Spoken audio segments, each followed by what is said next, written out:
Alright, greetings everybody, this is dabhdude. I know this is a bit of a tight shot here, and that's only because my cable management skills are a mess. If you really want to see that, let me just switch this here.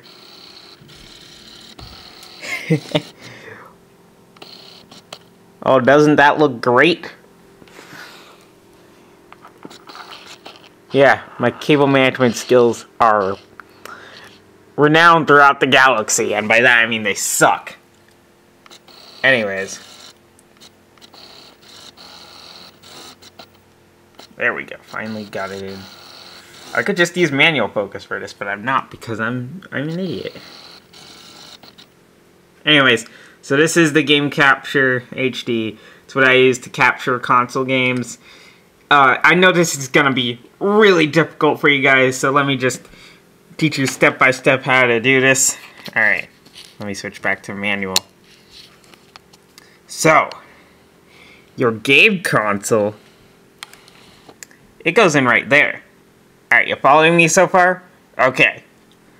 Then, you connect that part to your TV. Alright, still following me? This part? That USB part? That'll come with your thing. You connect that to your computer.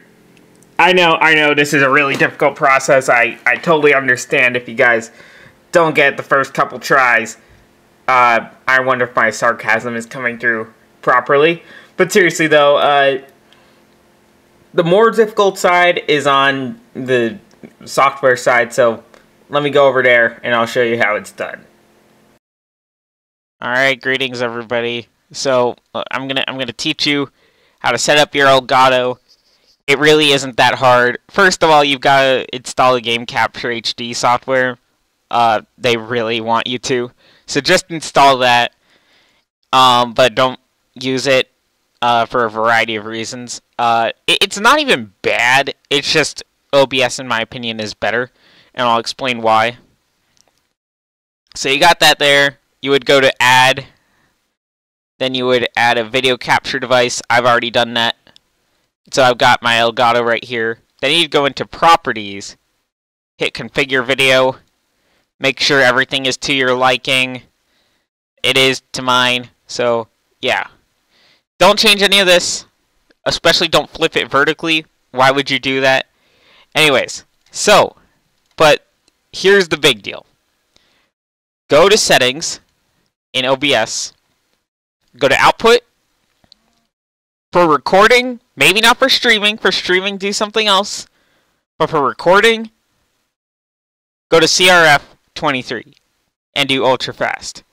Why?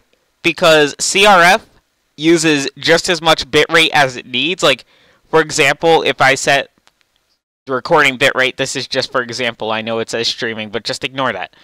If I set it to 10,000, that's great, but if it were displaying like a black screen or a loading screen or whatever, the bitrate would still be set to 10,000, so it'd be wasting bitrate on stuff it doesn't need to. So just use CRF when you're recording. Now, whatever you do, I learned this the hard way, do not use a bitrate and CRF at the same time. So like if you're streaming at X bitrate or whatever, and you are using CRF to record, that is going to be a nightmare, especially for your viewers. Maybe not so much in a recorded file, I don't know, but certainly for your viewers, oh, that is going to be a nightmare. So just don't do it, okay? If you have like a, you got to figure this out for yourself, because I can't really help you with this. I can only give vague instructions on this. If you have a lower end CPU, or you just don't feel confident, set it to super ultra fast. The slower you go, the better image quality you can get out of less bitrate. That all being said, I think once you get to fast, or frankly even faster, you start getting the whole diminishing returns thing. So once you're around here-ish, frankly, even if you have the best CPU in the world, you're just wasting processing power at that point, because no one's going to really notice much of the extra detail or quality in there. So just, you don't have to worry about that. For streaming, if you're streaming on Twitch, set it to like 6,000. If you're streaming on YouTube, set it to 8 or 10,000. All that good stuff.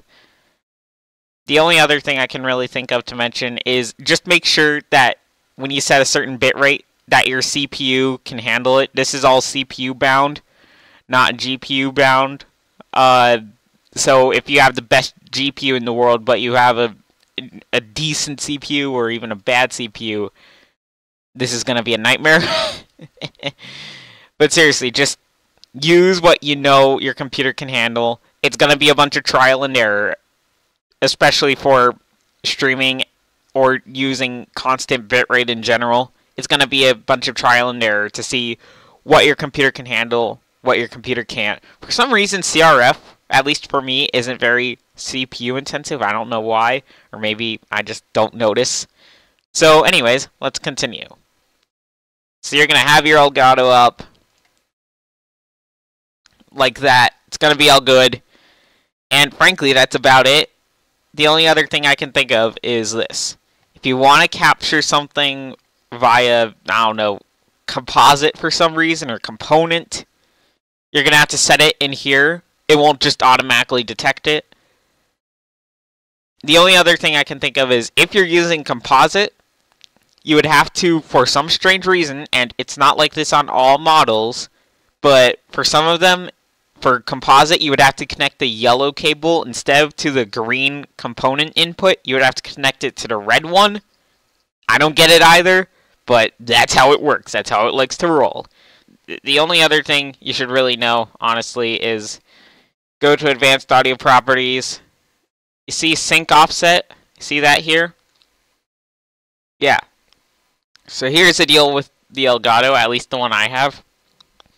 Everything is offset by like 2 seconds, just by default because of like latency and what have you. So if you wanted everything to be in sync, you would like have the sync offset to. These aren't exact measurements. Sometimes, like depending on who's asking, it's like 25, 3,000. But ms is milliseconds, so basically like you don't want to. But anyways, I keep it to 0 because frankly it doesn't bother me too much. But if you really want it in sync, then yeah, you're gonna have to change these. So to end this off, I'm gonna show you some Splatoon gameplay that I'm gonna record live. So yeah, I hope you all enjoy it. I'm gonna fit this to the screen, and yeah, hope you all enjoy.